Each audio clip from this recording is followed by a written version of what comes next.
Hey guys, Linda Kelly, Haight Street Voice. And I just wanted to make a quick little note before I show you this wonderful interview we just did with Danielle Negrin of the San Francisco Psychedelic Society. And in my interview, I keep calling our new center with Dr. Dave, this wonderful man behind me. Our center is called the Haight Ashbury Psychedelic Center. But in my interview, I keep calling it the San Francisco Psychedelic Center, which it is San Francisco, but it is officially the Haight Ashbury Psychedelic Center. So without further ado, here's my interview with the lovely Danielle Negrin of the San Francisco Psychedelic Society. There's a lot of psychedelics going around these days, if you haven't heard. In fact, here we go. Let me just pull this up. It's on the cover of Newsweek. That's from last week, October, I believe, early October 1st, I think it says there at the top. Yeah, October 1st, 2021. Anyway, Haight Ashbury Psychedelic Center. Much love, peace, love from Haight Street Voice. Peace. Okay, hey you all, Linda Kelly from the Haight Street Voice, and I'm here with Danielle Negrin of the SF Psychedelic Society. She is the executive director. And I have recently, welcome, Danielle. And I recently have met you because of something that we will talk about in a little bit at the end of this interview. But first of all, let's just talk about your background a little bit and how you got to where you are now with the SF Psychedelic Society. Thank you so much, Linda, for having me on, and just a deep bow of gratitude to you and in your work and service to humanity, and specifically San Francisco. So Me too. Appreciate you. Yeah. I guess your background, you went to SF State, correct? Yeah. Yes, I went to SF State and I majored in communications, and honestly, a big part of what brought me to the work with psychedelics is I struggled with addiction for about 12 years, ever since I was 16 years old. Wow. I was put on a whole slew of different medications for anxiety, depression, PTSD, ADHD, and really struggled with dependency on different psychiatric drugs, and also struggled with opioid addiction, and was in and out of like many different rehabs throughout my 20s, and finally a lot of healing and relief and total transformation through my work with psychedelics. And that's really where I put a lot of my intention and effort to help those that are struggling with addiction or wanting to get off of psychiatric drugs, and kind of paving a pathway of hope for them. Thank you for sharing that. That's incredible, because I was kind of like, this whole thing to me, of course, I've taken psychedelics, I adore mushrooms, but, it's kind of something I don't do all the time, maybe once a year. But I started with this background behind me, because I think a lot of people, if we're going to just sort of do this for the layperson, of what this is about. I know psychedelics are now on the cover of Newsweek, there's the 9 Perfect Strangers that are, it's on, Nicole Kidman's doing a show about being a, psychedelic counselor. But like this image behind me, I think a lot of the general public are like, oh, psychedelics, that means like, psychedelic music, groovy, like people just tripping out and jumping out of windows. But sort of as far as this becoming a medicinal general practice and things for the layperson that doesn't really understand that, how would you sort of like make it more accessible or more understandable to them in a simple way? You know what I mean? Absolutely. Well, as you said, many people know about psychedelics through what's happened in the 60s and 70s, and a lot of the prohibition and stigmatization of psychedelics. But really what I'd love to share is that these are ancient tools that have been around for thousands of years, that have been used by our indigenous ancestors. And people are finding that a lot of our history and religions have actually been based on the intentional use of psychedelic medicine. So it's really not that we're ushering in something that's new, but we're just reinstating what our ancestors used for thousands of years, right, and bringing them back into our culture and retouching us with our indigenous roots that we've been so disconnected from, whether it's through the whole psychiatric drug push, or through a lot of the prohibition on different medicines, through what's happened on the legalization front. And so I really think that this is just about us getting in touch with our historical roots and what our soul has known for many, many lifetimes, that we've used traditionally in different sacred ceremonies. And now people are coming to psychedelics. I find a lot of people are coming intentionally.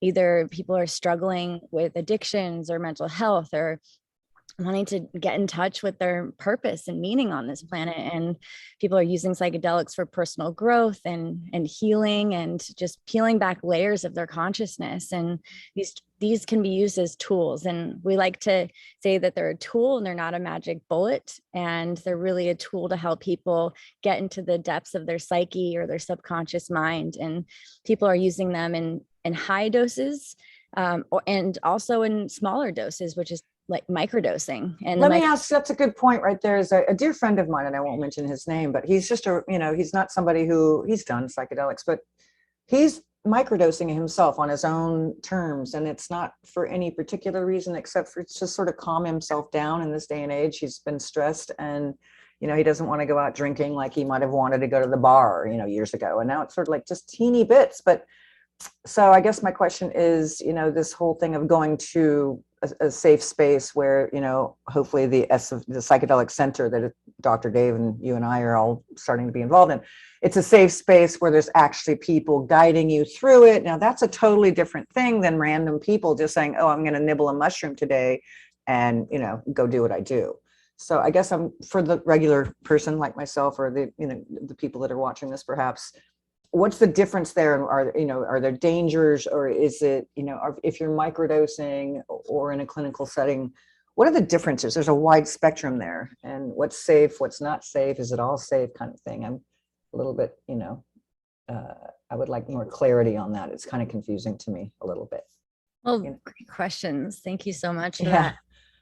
So I would say that psychedelics aren't for everyone, but they are for many people that are ready to face themselves and work through a lot of what we like to call shadow work, which is things that we might have been suppressing for decades, that have been stored in our body or the back of our consciousness.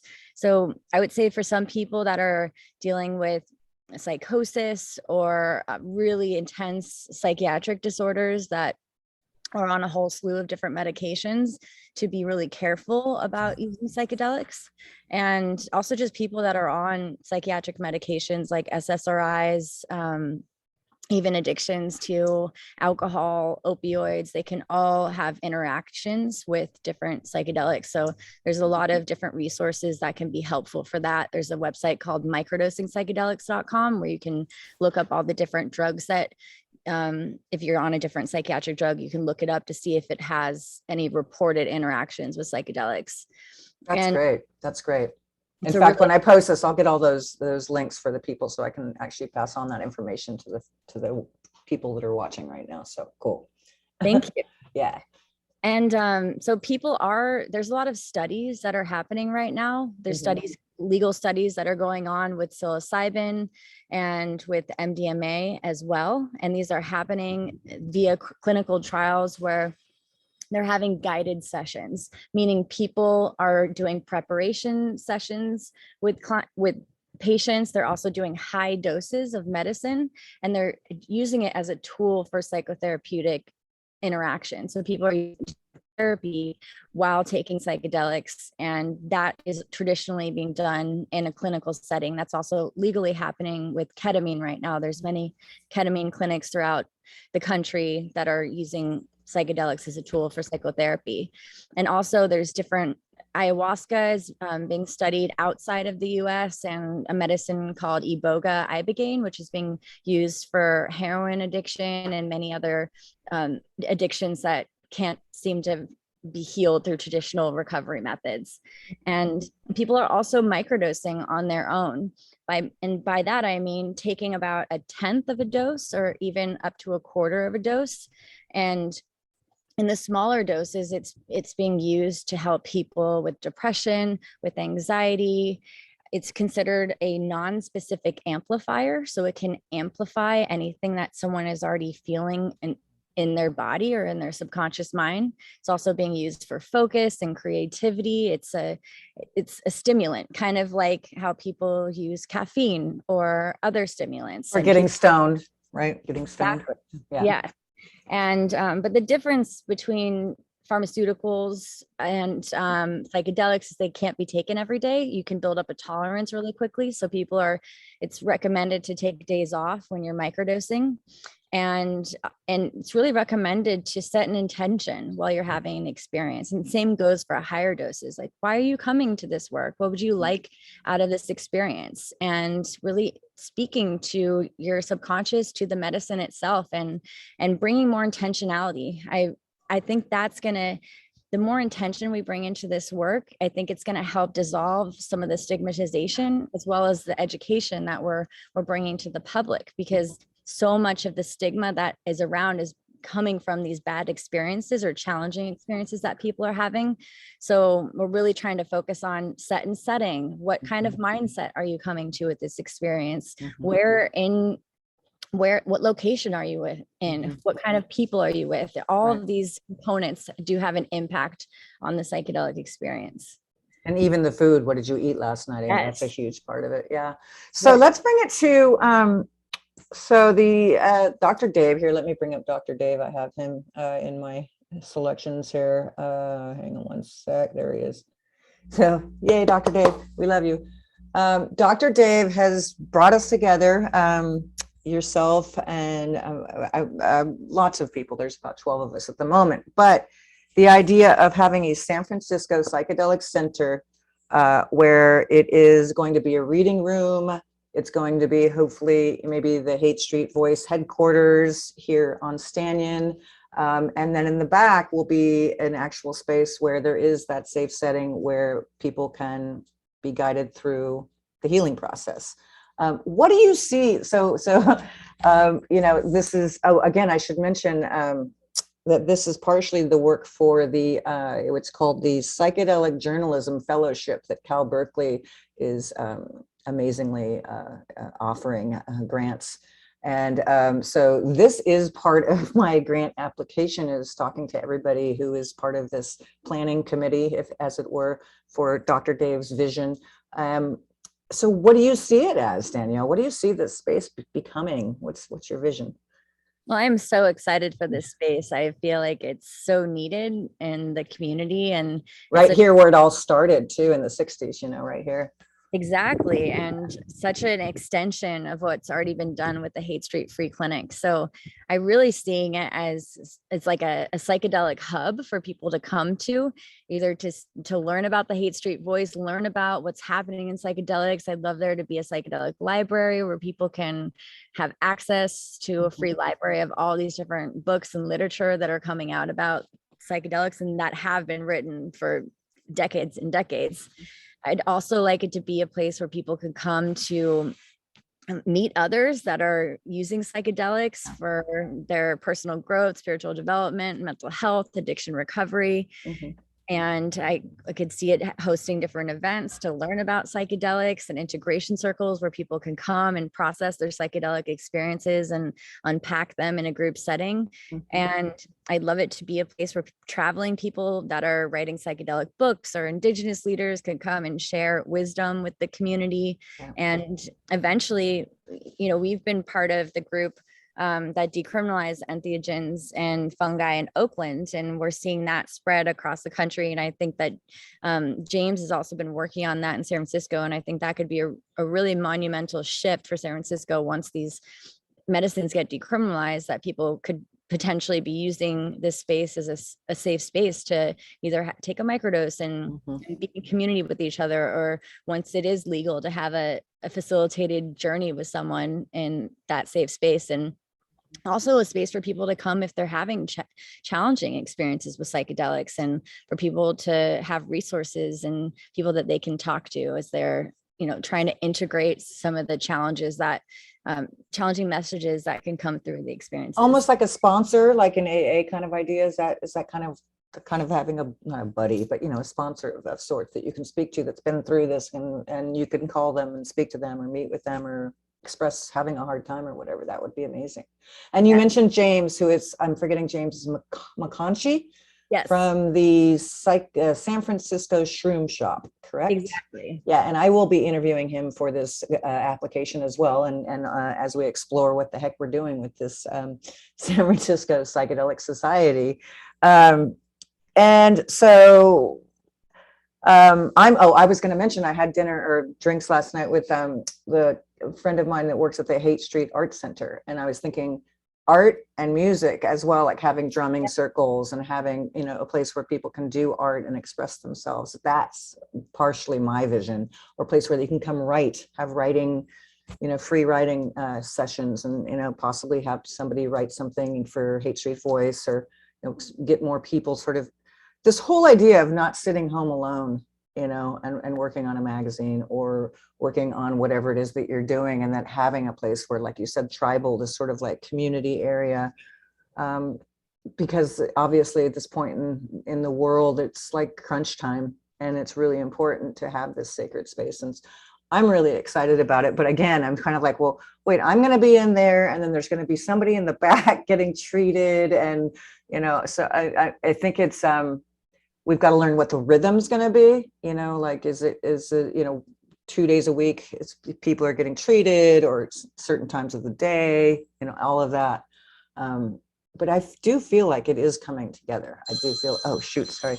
There is a synergy happening, Absolutely. I really feel that, and just so grateful that there's so many organizations and individuals like yourself that are coming together to help foster this collective vision for the space. Because let's be real, I mean, there's just a lot of people out there, like even the person that just called me, he's one of the people I know who is kind of like, well, what's that all about? Like, how's that going to happen? And what's up with the mushroom thing? And, like a lot of people here in the neighborhood, I live, a block from the Haight Ashbury, and a lot of people are kind of like, well, that's cool, but how's it, could I come in if I wanted to? Or, being able to answer those questions, because I do know a lot of people in the neighborhood. I've lived here like 35, 40 years. So I want to be able to answer those questions without being clinical, and making it not casual, not clinical, but accessible. Yes, definitely. That's a big thing. It's sort of bridging. I want to be sort of the person, like, I don't really know either, guys, but I know the people that do know about it. So I kind of want to be the person, the liaison, as it were. And I'm so grateful for you and coming. Isn't it amazing that your own intense experience led you to this amazing place? So beautiful. Exactly. Crossing the abyss, like, here's a really good background I think you'll appreciate. Hang on 1 sec, sorry. Where is she? There we go. This has always been one of my favorites, I mean, they went like me right now. Yeah. That's so great. Okay, and then lastly, I just want to leave it. Oh, I wanted to show one more picture too. This is an amazing shot of you that I really think, I was like, wow, that's so badass. Is that here you are hanging out with Dennis McKenna, Terrence McKenna's brother. This is just amazing. Tell us a little bit about this photo and what was going on. Look at, you're so happy. So happy. This was on Sacred Mushroom Day, which is September 20th is now like a globally recognized holiday to celebrate sacred mushrooms. And this was a few years ago. Dennis McKenna was speaking at this event in San Francisco. And this is my previous business partner, Seth Warner, who teaches people how to grow mushrooms. And we were meeting Dennis after his talk, and we eventually collaborated with him on this big event that was called the Tribute to Terrence, where we had around 10,000 people come across the globe. It was a free month of different events that with all of Terrence's friends and mentors in the psychedelic space. And we had different talks, free talks, just a tribute to him, and people shared personal stories they had with him and memories of him. And he's just been such an iconic legend that's distributed so much information and collective consciousness to so many people around psychedelics and the intentional use of psychedelics. And he really has some existential thoughts around the intelligence of these medicines and how they come from other worlds. And I think that it's so important, anyone entering the psychedelic space, to look into Dennis's work and Terrence's work. And they've done a lot of different research on many different sacred plants outside of the US and inside of the US. And they're just extremely knowledgeable about psychedelics, psychopharmacology. And I highly look up to him as an individual. He's a brilliant man and really, really sweet person. So, you know, as you were speaking, I was thinking, well, what if I wanted to try this out? I mean, if I'm applying for this grant, then I probably should go through a session. You know, and I did know, actually, when I lived in New York and I was writing for Spin Magazine, I had the pleasure of, I knew Timothy Leary really well, and I got to meet Terrence McKenna. And, you know, I was I was 25, I think. I had never even taken psychedelics at that point. But I remember just thinking someday that meeting these two guys and knowing these two people is somehow, here I am, like, you know, kind of like finding myself in the middle of it all these years through journalism, which is, you know, thank you, journalism, rock and roll too, quite frankly.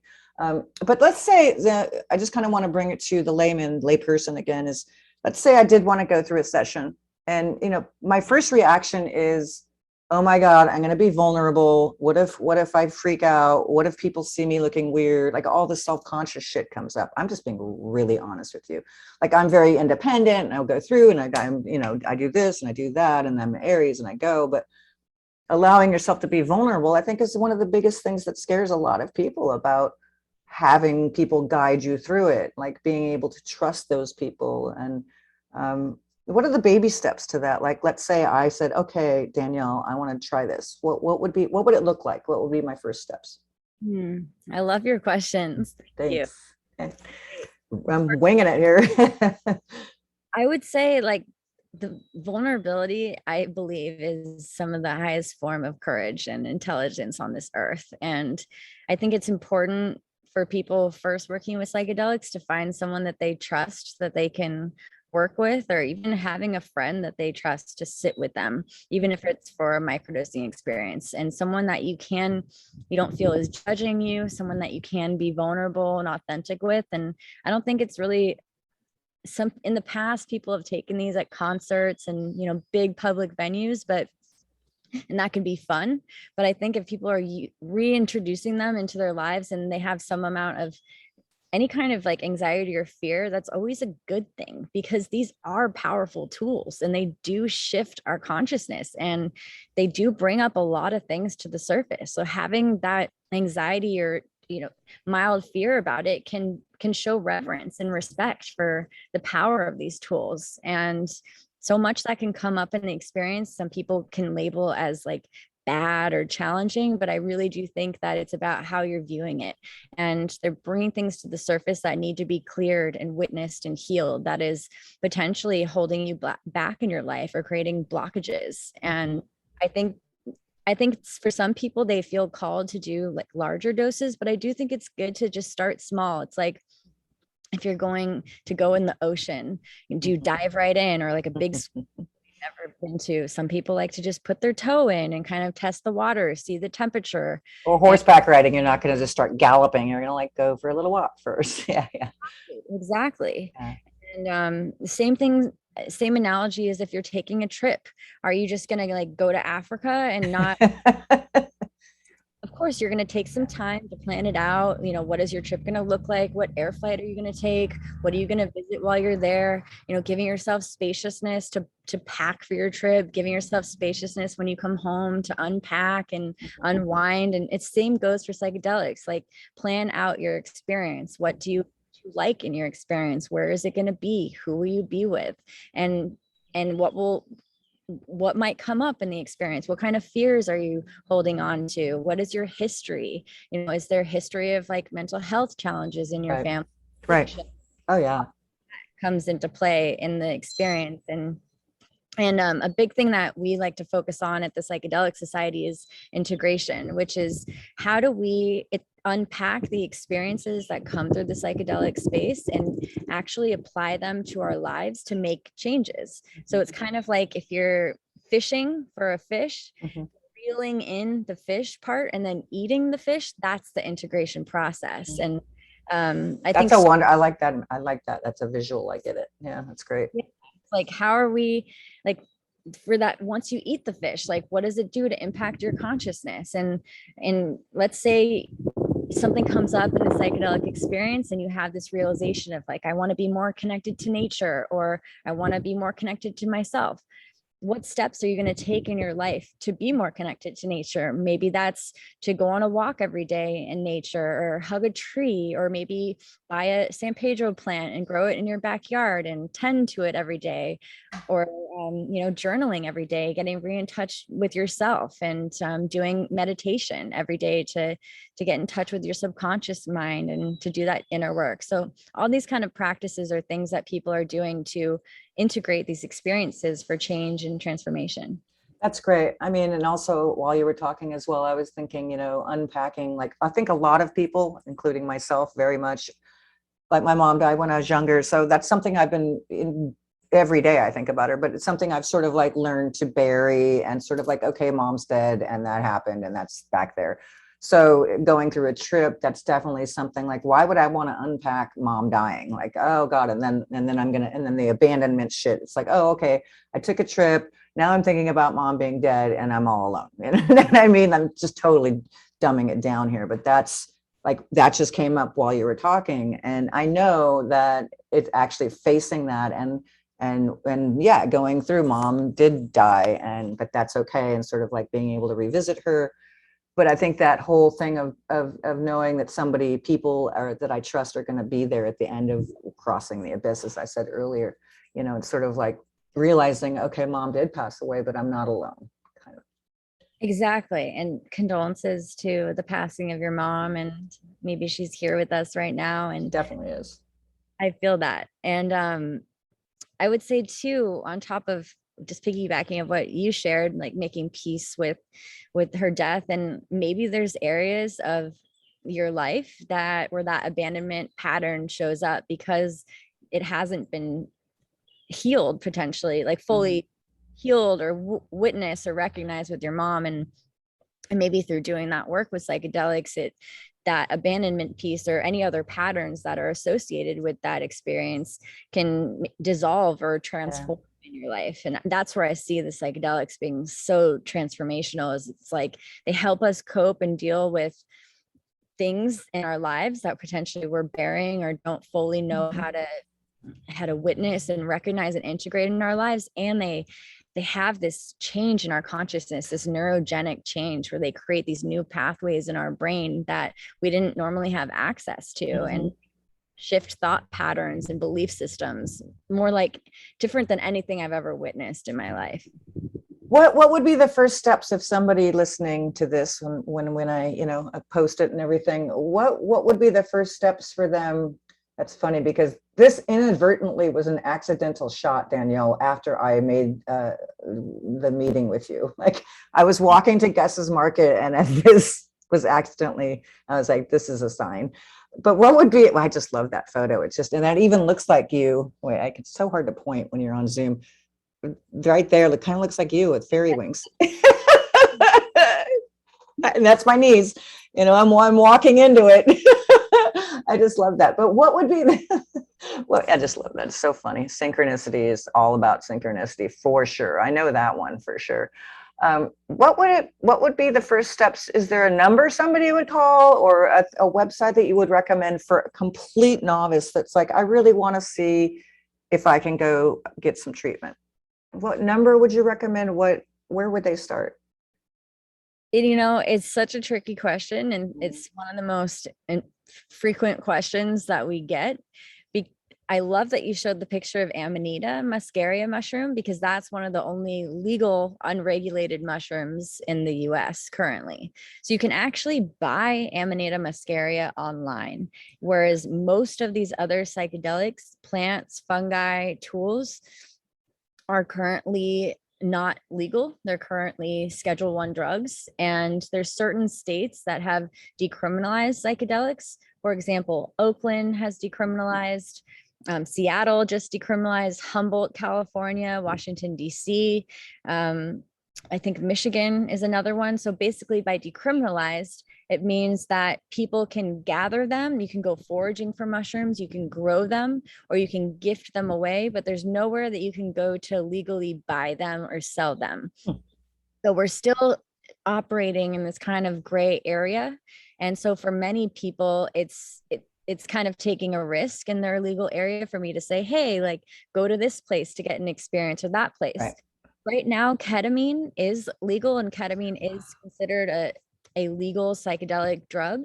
And that you can, there's like different ketamine clinics that you can go to get a facilitated experience. A lot of people are growing their own medicine, and there's like different spore companies that ship to many locations. California is actually one of the only states that spores can't be shipped to. What? Really? Yeah. But I would say the first step is to get educated. I think that's the most important thing. Just like if you were preparing for a trip to some country that you didn't know anything about, you'd probably research, what are the local laws in the country, and like, what is the exchange rate? What are some cool places to go? Same thing with psychedelics. Check out the different local laws in your area and look into the different medicines. Psychedelic Society of San Francisco can be a really great resource for people to come that are new to psychedelics, and we offer different courses and classes for people to learn about different dosaging, how to use them safely, even how to prepare microdoses, because there's different practices that can be helpful to keep people safe when working with psychedelics. And make sure that you have people around you that can support you, because it can be so transformational. Reach out to our organization to make friends. We have many different free groups where people can come, even if they're new to psychedelics, to just say, hey, I'm new. I want to learn about these medicines. I want to meet other people that are using them and make friends. And that's totally what we're there as a resource for.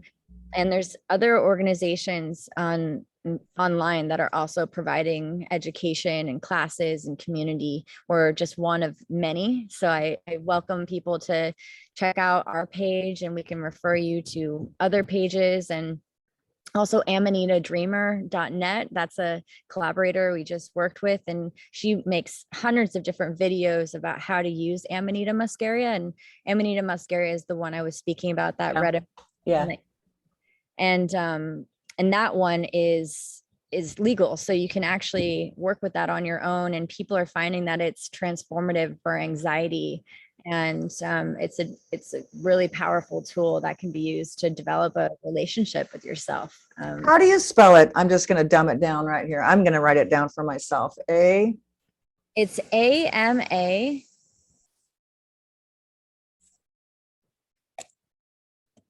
NITA space MUS. I'm sorry, say again. MUSCARIA. Amanita muscaria. Yeah. Well, I'm happy. These are on the side of a school, of a daycare center for young kids. I just think that's marvelous. Literally right here, a block from me on Page Street. I love that. Isn't that great?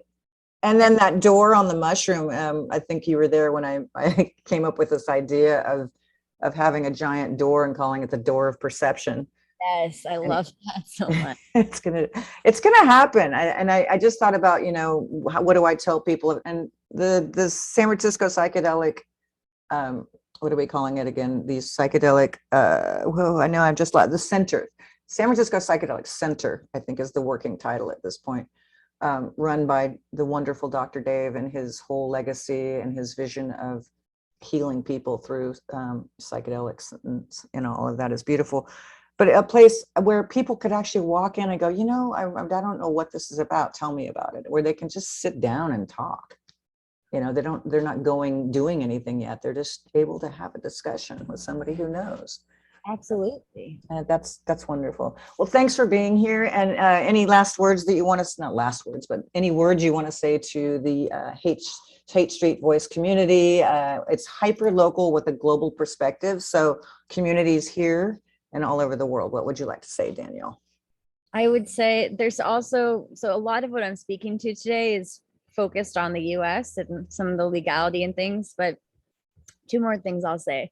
There's an effort in California that is called SB 519, and it's aiming to decriminalize all psychedelics, including the synthetic psychedelics in California for statewide. So that's been paused for a year, but we're still actively working on that measure, which is really exciting because it could decriminalize statewide for California, and meaning every single city would basically have that gather, grow, and gift model. And people could personally hold it and not be arrested. And I think group sharing and group experiences would be allowed. So that's just like, it's huge for moving these efforts forward for California. And there's many organizations outside of the US and clinics where people can go experience ayahuasca in South America in a legal setting to do ayahuasca and iboga and ibogaine and peyote.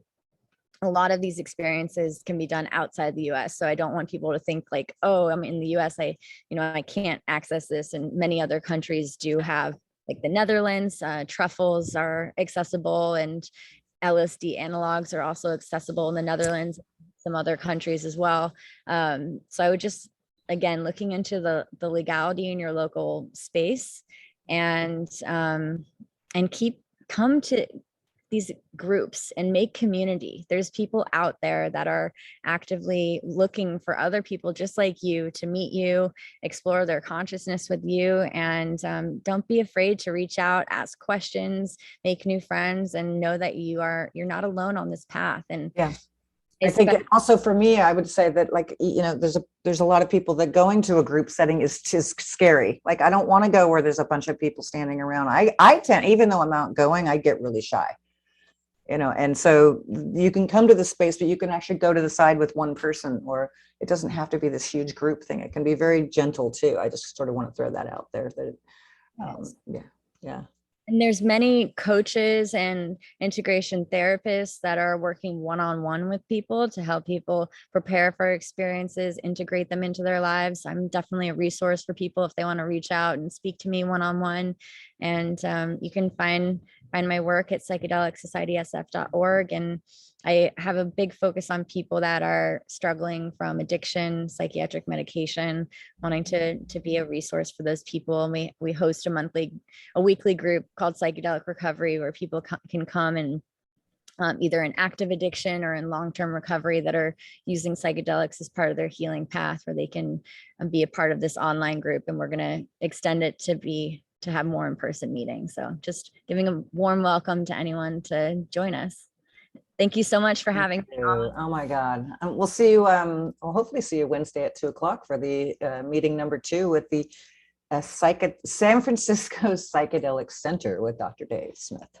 I'm so excited. And any way that I can further support you and your mission and this new project that you're working on for the Psychedelic Journalism Project, I'm here. Thanks, hon. All right, peace. We'll see you soon. Okay. Bye. Thank you. Peace.